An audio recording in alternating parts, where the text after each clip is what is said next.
to Russia now, and the country has extended the detention of our colleague, jailed Wall Street Journal reporter Evan Gershkovich. So, a move the US has slammed as using Americans to achieve political ends. Well, the 32-year-old journalist, who had lived in the country for many years, is accused by Russia of espionage, something that he flatly denies. Well, Anne Simmons is the Moscow bureau chief for the Wall Street Journal, and as a colleague of Evan has been following this story very closely. Anne, thank you first up for joining us. Russia has consistently said that Evan had classified information. That was their reason for imprisoning an innocent man. But we've heard no detail about trial. It will be a year tomorrow, or a year. It's a year since this poor man was jailed. We're all here in support of him, wearing badges, standing with Evan. Tell us the latest, if you can, Anne. Yes, certainly. I mean, as you mentioned, actually Friday will mark 1 year since our colleague Evan Gershkovich was detained by Russian authorities. He was in the Ural city of Yekaterinburg reporting. He was on a reporting assignment. He was also an accredited journalist, meaning that the Russian Foreign Ministry had given him permission to report in the country. And of course, within the law, and that is exactly what Evan was doing. This week, in fact, yesterday, authorities, a Russian court, extended his detention by another 3 months. That basically means that Evan will have been detained in prison for more than a year. His detention has been extended until June 30th. His original pre-trial detention was meant to end last May of 2023, May 29th. So Evan has been, again, to repeat, in jail on a charge of espionage, which, of course, the Wall Street Journal, Evan and the US government strongly denies. And Anne, what are the US government doing about his detention? What is the latest?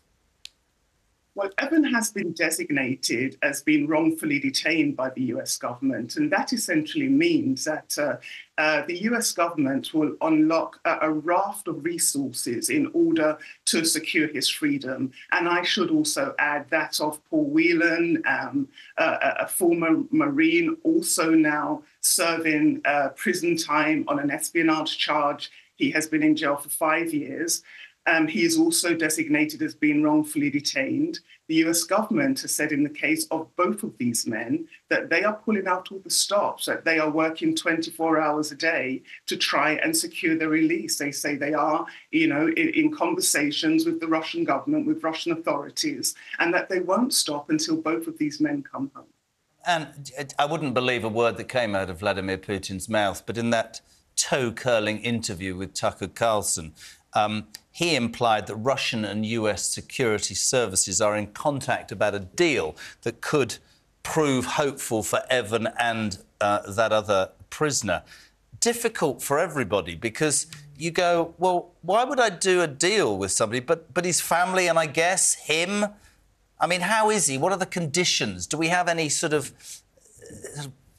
information for people to understand what he's going through at the moment, apart from psychologically? What about on a daily basis, Anne?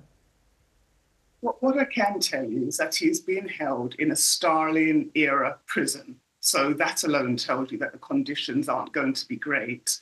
What we have reported is that Evan is able to have an hour of exercise a day. So he's basically in detention for 11 hours a day.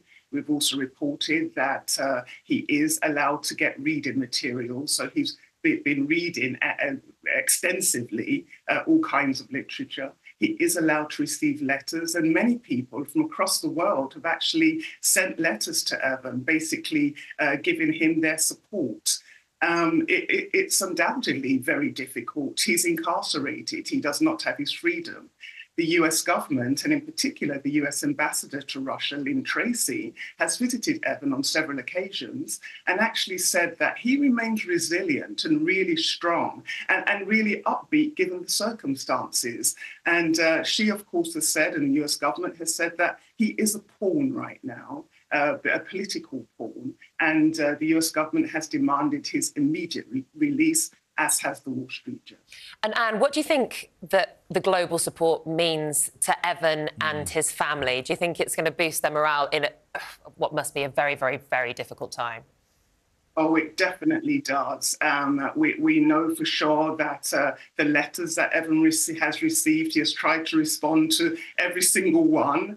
He has said, and we have reported this, that, you know, he is just so chuffed by the fact that there's been this outpouring of support. And his family remains optimistic, and they have said publicly that it can only be optimism for them, because if they turn to pessimism, that means that they've given up. So there is definitely hope.